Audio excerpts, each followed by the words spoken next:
नाज़रीन आदाब, खुसूसी पेशकश के साथ मैं हूं हिना जुबैर। और नाज़रीन, आज हम अपनी इस खुसूसी पेशकश में बात करेंगे तूफान यास की पेशकदमी की। चलिए शुरुआत करते हैं।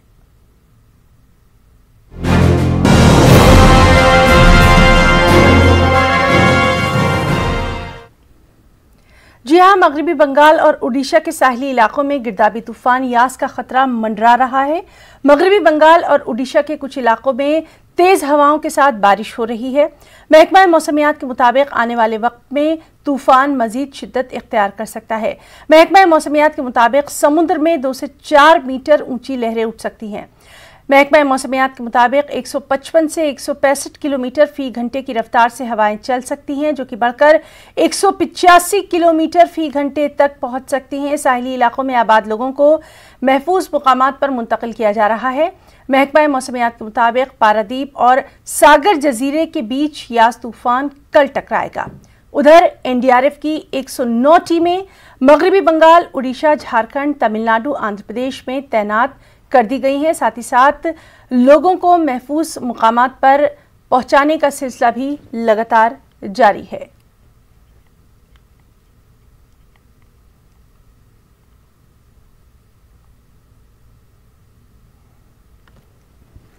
तो नाज़रीन, चलिए हम मुख्तलिफ मुकामात पर हमारे तमाम साथी मौजूद हैं, उन्हीं से जानेंगे कि अभी क्या कुछ तूफान की सूरत हाल है। अबीर घोषाल हमारे साथ कलकत्ता से मौजूद हैं। अबीर, आपसे जानना चाहेंगे तूफान यास की अभी की सिचुएशन।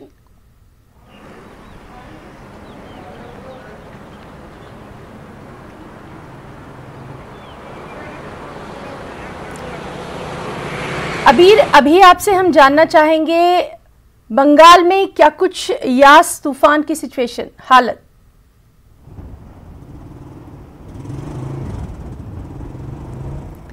तो नाज़रीन, लगातार हम आपको बता रहे हैं कि किस तरह से तूफान यास अपना कहर बर्पा करता दिखाई दे रहा है। कई ट्रेनें जो हैं वो मनसूख की गई हैं, और ख़ास तौर से अगर हम मगरबी बंगाल की बात करें तो मगरबी बंगाल में मुख्तलिफ मुकामात पर लोगों को महफूज इलाकों तक मुंतकिल किया गया है। एक बार फिर से बात करने की कोशिश करेंगे हमारे साथी अबीर घोषाल से। अबीर, क्या आपको मेरी आवाज़ आ रही है?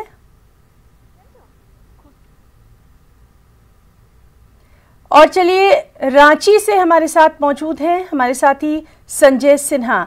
संजय सिन्हा, आपसे जानना चाहेंगे, झारखंड में भी तूफान यास का असर देखने में आ रहा है, क्या कुछ वहां पर हालात?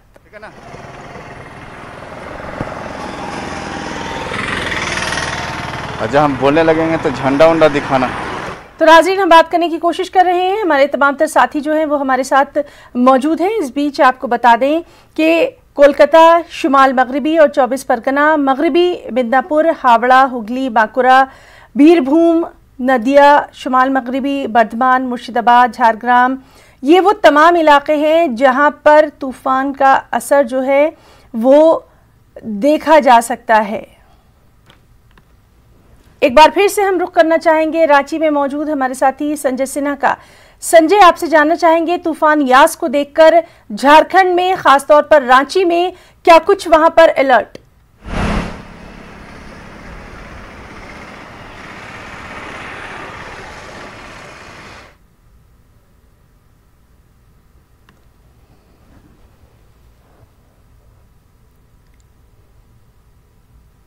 तो लगातार हम बात करने की कोशिश कर रहे हैं अपने तमाम साथियों से। चलिए एक बार फिर से बात करने की कोशिश करेंगे अबीर घोषाल से, कलकत्ता से हमारे साथ मौजूद हैं। अबीर, हम आपसे जानना चाहेंगे तूफान यास, साइक्लोन यास की सिचुएशन क्या है, वहां पर किस तरह का अलर्ट?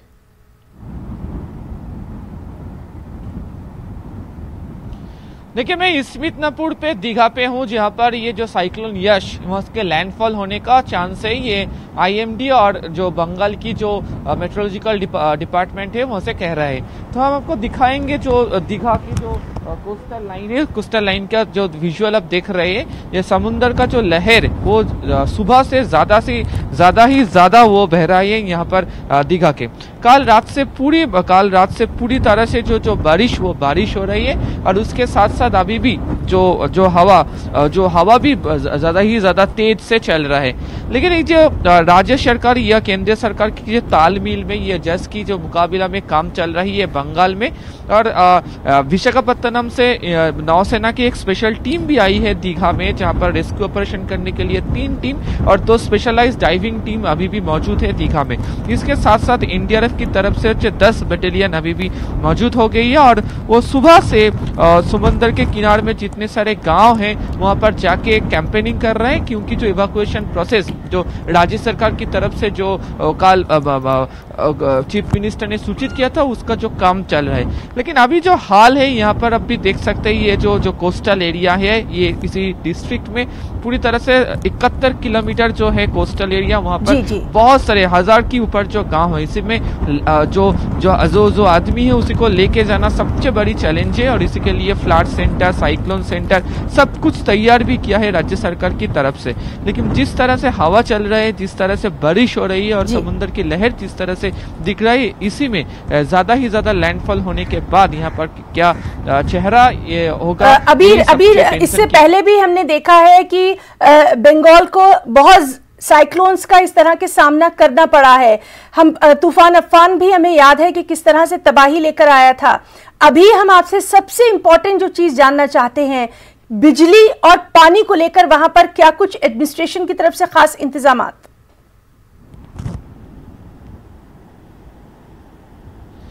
देखिए, अगले साल यहाँ पर बंगाल में आम्फान साइक्लोन आए थे। उसके पहले 2019 में ये बंगाल में 2 जो साइक्लोन, एक है बुलबुल और एक फनी, इसका असर भी पड़ा था। लेकिन आम्फान के होने के बाद अभी भी कोस्टल लाइन में, क्योंकि बंगाल की east Midnapore, south 24 Pargana, north 24 Pargana 3 district में अभी भी सिचुएशन बहुत खराब थी कोस्टल लाइन पे, क्योंकि बहुत सारे गाँव हैं जो आइलैंड पे हैं, नदी के पास है, समुद्र के पास है, उसका चेहरा बहुत खराब हुई थी। उसके साथ साथ इस साल जो यस आने का जो संभावना जो है, और जो IMD का जो हिसाब भी वहाँ पे वो कह रहे थे दीघा के आसपास ही ये जो लैंडफॉल होने वाला है, तो ये ज्यादा ही टेंशन का बात है। हम आपको दिखाएंगे जहाँ पर हम खड़े हैं दीघा के, हमारे राइट साइड पर जो दिख रही वही है ओडिशा है। यहाँ से कहीं दूर पे 10 किलोमीटर के अंदर है, और यहाँ से बंगाल की जो कोस्टल लाइन है, जो गांव है, हर तरह से जो बारिश हो रही है यही सुबह से। लेकिन इसके साथ साथ आज सुबह से जिस तरह ये समुद्र की लहर जो दिखा रहे हैं, जो फीट के आए हैं, पूरे रास्ता पे जो बीच के पास जो रास्ता है वहां पर भी पानी आ गई थी। तो ये टेंशन का बात बिल्कुल है। लेकिन सरकार की कहना है जो जितने सारे लोग गांव पे रहते हैं उस लोगों को cyclone centre, flood relief centre पे वो लोग लेके जाएंगे, और पूरी तरह से सेंट्रल के साथ स्टेट गवर्नमेंट मिलजुल के ये काम कर रहे हैं। जी बिल्कुल। अबीर घोषाल, फिलहाल के लिए हम आपका बहुत बहुत शुक्रिया अदा करना चाहेंगे तमाम तर जानकारी के लिए। आगे बुलेटिन में भी लगातार हम आपसे अपडेट लेते रहेंगे। तो नाज़रीन, ये थे हमारे साथ कोलकाता से हमारे साथी अबीर घोषाल, जो कि तमाम तर सूरत हाल से वाकिफ करवा रहे थे। हमारे साथ भुवनेश्वर से हमारी एक और साथी निरुपमा बेहरा भी मौजूद हैं। चलिए निरुपमा का रुख करेंगे। निरुपमा, आपसे जानना चाहेंगे अभी वहां पर भुवनेश्वर में, खासतौर से उड़ीसा में, ये साइक्लोन को लेकर क्या कुछ वहां पर अलर्ट, क्या कुछ तैयारियां? जी हाँ, जैसे कि आप बोल रहे थे, साइक्लोन यास की वजह से हम लोग देखें तो कल से ही मौसम की बदलाव शुरू हो गया है। और जैसे कि कल रात भर यहाँ की कोस्टल उड़ीसा हम लोग बताया जा रहा है, कोस्टल उड़ीसा में बारिश और हवाएं, ज़्यादा नहीं तो हवाएं 20 से 30 किलोमीटर पर आवर यहाँ पे चल रही है। और धीरे धीरे हम लोग अभी बोल सकते हैं कि जो साइक्लोन यास है वो भी पारादीप से 300 किलोमीटर की दूरी पर है, और पारादीप की रडार से पूरी तरह साफ नजर आ रही है। और धीरे धीरे ये हम बताया जा सकता है कि भद्रक जिला जो है, उड़ीसा का भद्रक जिला धामरा और चांदबाली के बीच लैंडफॉल करने की जो संभावनाएं अभी आईएमडी की ओर से दिखाई गई है। कल सुबह हम लोग बताया जाए कि कल सुबह 4 बजे से दोपहर 12 बजे तक ये लैंडफॉल करेगा। यस, लैंडफॉल करने की जो अपनी प्रक्रिया है वो शुरू करेगा और तभी हम देखें तो कोस्टल ओडिशा और नॉर्थ कोस्टल ओडिशा ये दोनों जो जगह है उसके इलाके में जितने भी जिले आते हैं तक भारी जो बोलते हैं कि भारी नुकसान होने की आशाएं जताई गई है। खास तौर पर बालेश्वर, भद्रक, जगतसिंहपुर, केंद्रापड़ा इस इलाके में भारी बारिश के साथ हवाएं जो है कि 155 से लेके 165 किलोमीटर तक की हवाएं बहने की आशंकाएं जताई गई है और कभी कभी हम लोग गस्टी स्विंग जो बोलते हैं उसे 185 किलोमीटर की और हवाएं भी मतलब हवाएं चलने की है। और ज्यादातर हम बोले तो बालेश्वर, भद्रक और केंद्रापड़ा और निरुपमा, आपसे जानना चाहेंगे, वहां पर पहले भी हम देखते रहे हैं उड़ीसा हमेशा साइक्लोन से कहीं ना कहीं मुतासिर रहा है। अभी वहां पर गवर्नमेंट की तरफ से, एडमिनिस्ट्रेशन की तरफ से लोगों के लिए क्या कुछ खास इंतजामात? देखिए, जो आपने कही कि ओडिशा में ज़्यादातर ये मानसून के सीजन में साइक्लोन आते जाते रहते हैं और 1999 में हाल ही में हम बोल सकते हैं कि फनी आया हुआ था और जिसमें यहाँ की राज्य प्रशासन की ओर से जो जीरो कैजुअलिटी मिशन था, इस बार भी जीरो कैजुअलिटी मिशन लेके राज्य प्रशासन ने पूरी टीम को तैनात किया हुआ है। ज़्यादातर हम जो बोल रहे थे नॉर्थ कोस्टल ओडिशा में बालेश्वर, भद्रक, केंद्रापड़ा और जगतसिंहपुर, ये 4 जिला में एनडीआरएफ की टीम वहां पर तैनात किए गए हैं और जो इवाकुएशन प्रोसेस भी है लो लाइन एरिया से, वहां पे भी मतलब इवाकुएशन प्रोसेस शुरू हो गया है क्योंकि इस बार कोविड और साइक्लोन दोनों ही एक बड़ी चैलेंज बनी हुई है गवर्नमेंट के लिए, तो इवाकुएशन प्रोसेस भी शुरू हो गया है। उसी बीच कैसे लोगों को हर एक सुविधा दी जा सकती है उस पर भी सरकार ने नजर रखी हुई है, लेकिन जो मिशन है वो है मिशन जीरो मिशन। जी निरुपमा, आपसे भी हमारी बातचीत जारी रहेगी। रांची से हमारे साथ मौजूद है इस वक्त हमारे एक और साथी संजय सिन्हा जी। संजय जी, आपसे जानना चाहेंगे कि अभी रांची में क्या कुछ वहां पर सूरत हाल, खासतौर पर यास को लेकर क्या कुछ वहां पर इंतजामात?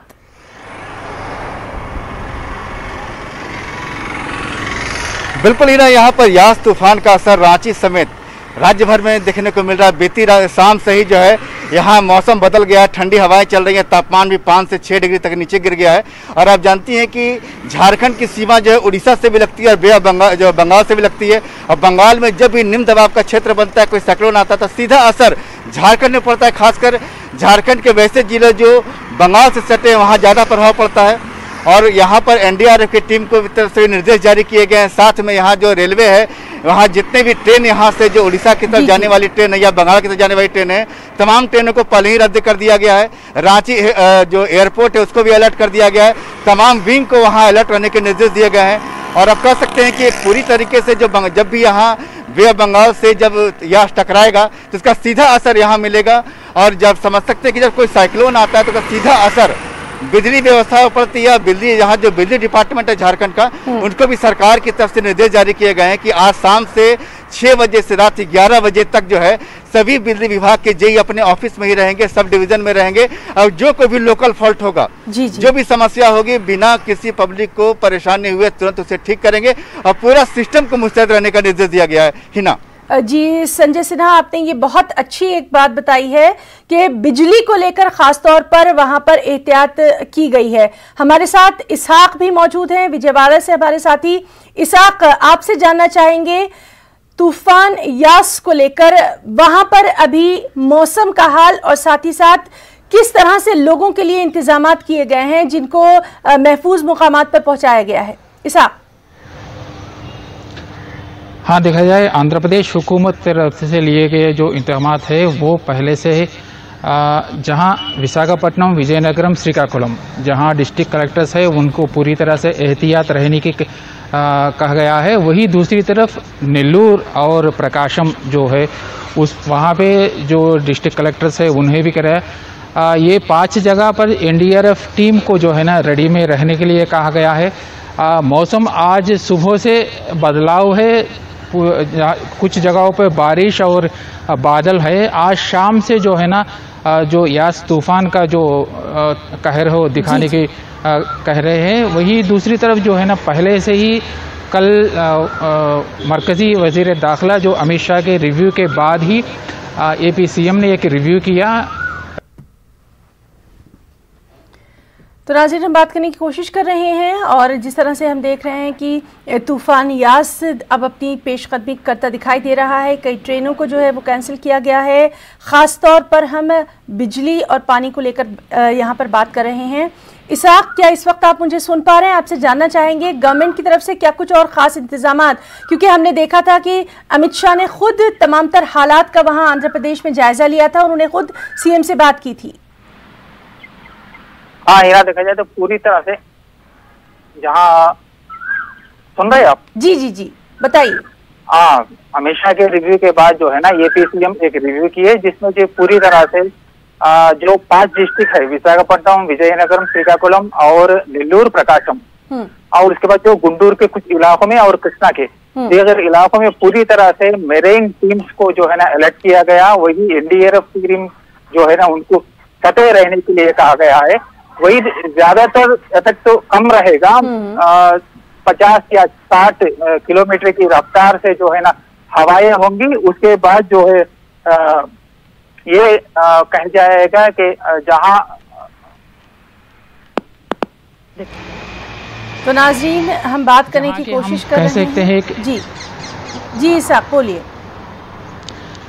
सुन रहे? जी जी। और वही जो है ना, तूफान की वजह से कहीं इन कोस्टल डिस्ट्रिक्ट्स में जो है ना, जो अस्पताल में बिजली या और ऑक्सीजन की कमी ना हो, इसके लिए पूरी तरह से जनरेटर्स का इंतज़ाम किया गया है। बिजली में कोई ख़राबी ना आए, बिजली को जो किसी प्रॉब्लम आया, इसके लिए पूरी तरह से पहले से ही, कल से ही पूरी रही, कल शाम तक पूरी तरह से इन डिस्ट्रिक्ट में पूरी तरह से अलर्ट रहने के लिए पूरे इंतज़ाम किए गए हैं। जहां जहां कोस्टल बेल्ट के जो डिस्ट्रिक्ट हैं, वहां के जो गवर्नमेंट अस्पताल या प्राइवेट अस्पताल में जो कोविड पेशेंट है, उन्हें परेशानी ना हो, इसलिए पहले ही इंतज़ाम करने के लिए कहा गया है।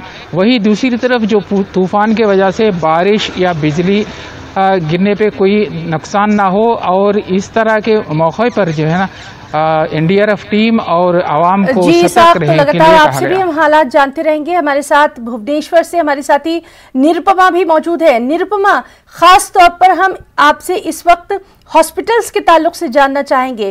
पहले ही कोरोना को लेकर खास एहतियात प्रिकॉशंस लिए जा रहे हैं और अब साइक्लोन की वजह से क्या कुछ वहां पर हॉस्पिटल को लेकर खास इंतजामात?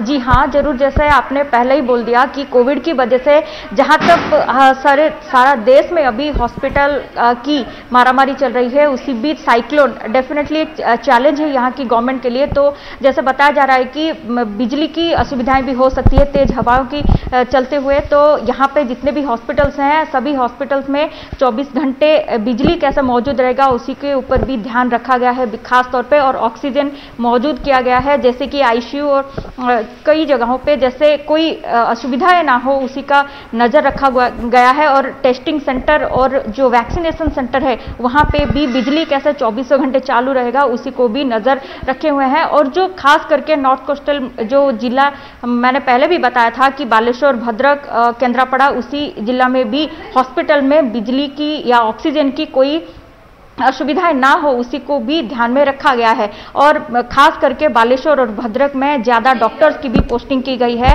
क्योंकि कोविड की जो पेशेंट्स है या उनको भी कोई असुविधा या खेद ना हो चिकित्सा के लिए, और जो मतलब IAS की वजह से भी जो कोई नुकसान हो या कोई भी आपत्तिजनक स्थिति यहाँ पे अगर हो तो कोई भी मुश्किल ना आए, उसी को मद्देनजर रखते हुए बालेश्वर और भद्रक जिला में ज़्यादा डॉक्टर भी तैनात किए गए हैं अभी तक। जी संजय, यही आपसे हम जानना चाहेंगे कि हालांकि वहां पर इतना असर जो है वो शायद तूफान का नहीं देखने में आएगा झारखंड में, लेकिन फिर भी वहां पर मेडिकल फैसिलिटीज को लेकर, अस्पतालों को लेकर, खासतौर पर कोरोना के इस दौर में क्या कुछ खास इंतजामात? बिल्कुल हिना, जो कोरोना को लेकर के जो मेडिकल हेल्थ सिस्टम जो अलर्ट मोड पर, वो तो है ही आ रहा। आपने बिल्कुल सही कहा कि जो साइक्लोन का आंशिक असर पड़ेगा झारखंड पर, ऐसा असर नहीं पड़ेगा कि आप यहाँ पर किसी को हॉस्पिटल में दाखिल होने की नौबत है। लेकिन हाँ, फिर भी एक जो सिस्टम पहले से अलर्ट मोड पर, उसका लाभ तो मिलेगा ही।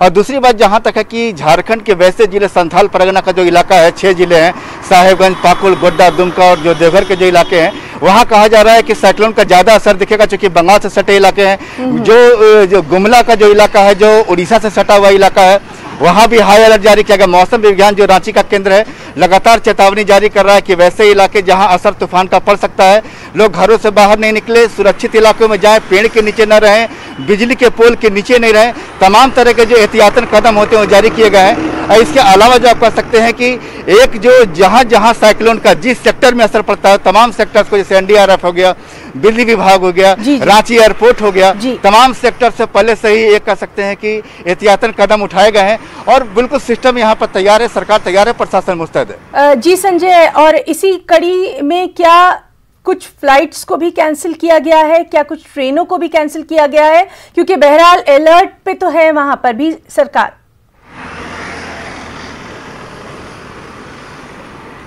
जी, फ्लाइट्स को तो लगातार यहाँ पर कैंसिल किया गया। जो आप रांची से कर सकते हैं कि कम से कम रांची से हर दिन 20 फ्लाइट जो उड़ान भरती हैं, तो उसमें से फ्लाइट की संख्या घट कर पूरे पिछले अगर 10 दिन का भी आप डाटा निकालें तो फ्लाइट की संख्या हर दिन 9 से 10 रह गई है। मतलब कि 10 फ्लाइट्स हर दिन कैंसिल हो रही है, चाहे कोरोना की वजह से, यात्रियों की कमी की वजह से हो, या हाल फिलहाल जो तूफान को लेकर असर की वजह से हो। चूंकि रांची में आप कह सकते हैं कि पूरे झारखंड में स्वास्थ्य सुरक्षा सप्ताह चल रहा है, लोगों को घर से बाहर निकलने की मनाही है, और जो जाहिर है कि घर से निकलने की मनाही होगी तो लोग सफर नहीं करेंगे, और जब सफर नहीं करेंगे तो फ्लाइट्स कैंसिल होंगे। तो एक कह सकते हैं कि खासकर उड़ीसा, जो भुवनेश्वर, जो ये सब जो फ्लाइट्स है, या बंगाल कोलकाता की तरफ से, तो एहतियातन तो फ्लाइट्स कैंसिल किए गए हैं। जी हिना। जी संजय, और हमारे साथ मौजूद हैं इसाक, आपसे जानना चाहेंगे, क्योंकि आंध्र प्रदेश में हम ज्यादातर देखते हैं कि जो फसलें हैं उनको बहुत नुकसान पहुंचता है, खास तौर पर जो समुद्र के किनारे जो साहिली इलाके हैं वहां पर बेहद नुकसान देखा जाता है। इसको भी लेकर क्या कुछ खास मीटिंग्स में वज़ीर आला की तरफ से कुछ खास इक़दामात उठाए जाने की बात की जा रही है, या कुछ खास कहा जा रहा है कि हाँ ये भी देखा जाएगा ताकि किसानों को भी इस तूफान के बाद का जो असर है उससे किसी तरह से बचाया जा सके? हाँ, ये ना देखा जाए तो तूफान की वजह से जो साहिली तट में जो ज़्यादातर फसलें हैं उनको तो नुकसान से बचाना बड़ी मुश्किल है। कई पिछले तूफानों को देखते हुए बचाना तो मुश्किल है। उसके बाद जो है ना, ज़्यादा से ज़्यादा जो असर है उसको कम करना, उसके बाद जो फसलों के नुकसान है उनके लिए गवर्नमेंट की तरफ से कोई रिलीफ फंड देना या कोई एतमाद करना या फाइनेंशियल हेल्प करना, उस पर सोचने की ज़रूरत है। लेकिन फ़िलहाल जो है ना, असर तो कम है, लेकिन जो बंगाल में किसी भी तूफ़ान आने के पर नेल्लूर, गुंटूर, प्रकाशम और जो विशाखापट्टनम जो दीगर इलाके हैं वो ज़्यादा अफेक्टेड होते हैं। तो इसलिए ये इस तूफ़ान में भी ये जो इलाके हैं पूरे ज़्यादातर अफेक्ट होने के हैं। तो फर्स्ट इंतज़ाम जो है ना, कोविड के रिलेटेड जो पेशेंट्स है, जो अस्पताल है, उनको प्रायोरिटी दी जा रही है कि कोविड के पेशेंट की जो ट्रीटमेंट है उसमें किसी तरह की कमी ना हो। और वहीं दूसरी तरफ ऑक्सीजन सप्लाई जो उड़ीसा से आंध्र प्रदेश के लिए डेली जो ऑक्सीजन जो ट्रांसपोर्ट हो रहा है उसमें किसी तरह का रोक ना हो। पहले से ही ऑक्सीजन के जो ट्रांसपोर्टेशन है उस पे पूरी तरह से ध्यान दे रही। आज और कल जो तूफ़ान की वजह से जो है ना, ऑक्सीजन की ट्रांसपोर्टेशन टैंकर जो है ना वो आने में बड़ी मुश्किल होगी। तो इसलिए जो चेन्नई और दीगर जो इलाकों से है वो ऑक्सीजन की जो यूज़ है उसको भरपूर करने की कोशिश की जा रही है। वहीं जो उड़ीसा से जो ऑक्सीजन की जो टैंकर्स है वो लगातार लाने की भी कोशिश करने के लिए हिदायत दी गई सीएम की तरफ से। वहीं दूसरी तरफ जो ऑक्सीजन जो कोस्टल बेल्ट में जो अस्पताल है, कोविड सेंटर्स है, उन पे ज़्यादा निगरानी रखने के लिए कहा गया है। वहाँ किसी तरह की कमी ना हो, बिजली की निरंतर सप्लाई हो 24/7। लगातार आपसे भी हम तमाम तर जानकारी ले रहे हैं। निरुपमा भी हमारे साथ मौजूद है। निरुपमा, आपसे हम इस वक्त जानना चाहेंगे कि ऑक्सीजन के जो इक्विपमेंट्स हैं या फिर ऑक्सीजन प्लांट्स के ताल्लुक से या फिर ऑक्सीजन जो ले जा रही हैं ट्रेन्स या फिर जो गाड़ियां ले जा रही हैं, उनके ताल्लुक से क्या कुछ खास वहां पर प्रिकॉशंस फिलहाल लिया जा रहा? क्योंकि इस वक्त ये बहुत ज्यादा जरूरी दिखाई दे रहा है कि तूफान से उनको भी बचाया जाए, इसके ताल्लुक से जानकारी। देखिए, हाँ, ये जो आपने बोला है वो जरूरी है कि ऑक्सीजन की जो सिलेंडर्स अभी हर जगह पे तैनात किया जा रहा है वो भी बहुत जरूरी है और यहाँ उसको मद्देनजर रखते हुए अभी स्टॉक रखा गया है ऑक्सीजन। जैसे कि कल शाम से ही यहाँ पे बारिश और हवाएं चलनी शुरू हो गई है, मौसम बदलने लगा है, तो ऑक्सीजन की सिलेंडर्स यहाँ पे मौजूद रखी गई है। जैसे कि कोई आपत्ति या कोई असुविधा जैसे ना हो हॉस्पिटल्स में, ये ऑक्सीजन सिलेंडर्स या गाड़ियाँ भी बताई जा रही है कि यहाँ पे मौजूद हो। कोई भी कोविड पेशेंट जैसे ऑक्सीजन की वजह से उसकी कोई मतलब तबीयत ना बिगड़े, उसी को मद्देनजर रखते हुए हर हॉस्पिटल में ऑक्सीजन की सिलेंडर्स हो या गाड़ियां हो तैनात की गई है और जहां पे भी बाहर जैसे जा रही है उसको भी नजर रखा गया है। उस सभी का इंतजाम जब हम बोले कि बहुत खूबी की तरह से यहाँ पे राज्य प्रशासन ने इंतजाम किया है जी। और इसी तरह से आपसे इलेक्ट्रिसिटी के ताल्लुक से जानना चाहेंगे, बिजली बैकअप को लेकर क्या कुछ खास इंतजामात? हाँ, जरूर। जैसे कि पहले ही हमने बताया था कि जो तेजी हवा की वजह से इलेक्ट्रिक पोल्स जो है वो भी गिरने की संभावना है, उसी के कैसे जल्द ही जल्द रिस्टोरेशन किया जा सकता है उसको, इसलिए हर जगह पे मतलब तैनात हुए हैं लोग, जैसे काम में लग सके। जैसे ही यश का प्रभाव थोड़ा सा कम दिखने लगेगा यहाँ पे तुरंत ही कैसे बिजली की सेवाएं फिर से चालू किया जा सकता है, रिस्टोरेशन का जो संभावना है उसी को जल्द ही शुरू करने के लिए अलर्ट बैठे हैं यहाँ पे और राज्य प्रशासन के हिसाब से पूरी तरह से तैनात किया गया है। और जो कोस्टल बेल्ट हो या नॉर्थ कोस्टल बेल्ट उस सभी जगहों पे निरुपमा, तो लगातार तूफान यास के जो हालात हैं उस पर हमारी नजर बनी हुई है। लगातार हम अपने तमाम नाज़रीन को अपडेट दे रहे हैं। अपने तीनों साथियों का, तीनों रिपोर्टर्स का बहुत बहुत शुक्रिया अदा करना चाहेंगे। संजय सिन्हा जी का रांची से, साथ ही साथ निरुपमा हमारे साथ मौजूद थी भुवनेश्वर से और इसहाक विजयवाड़ा से हमारे साथ मौजूद थे। और इससे पहले हम बात कर रहे थे अबीर घोषाल से, कोलकाता के हालात जान रहे थे। तमाम साथियों का बहुत बहुत शुक्रिया अदा करना चाहेंगे और आज की इस खुसूसी पेशकश में फिलहाल इतना ही। आदाब।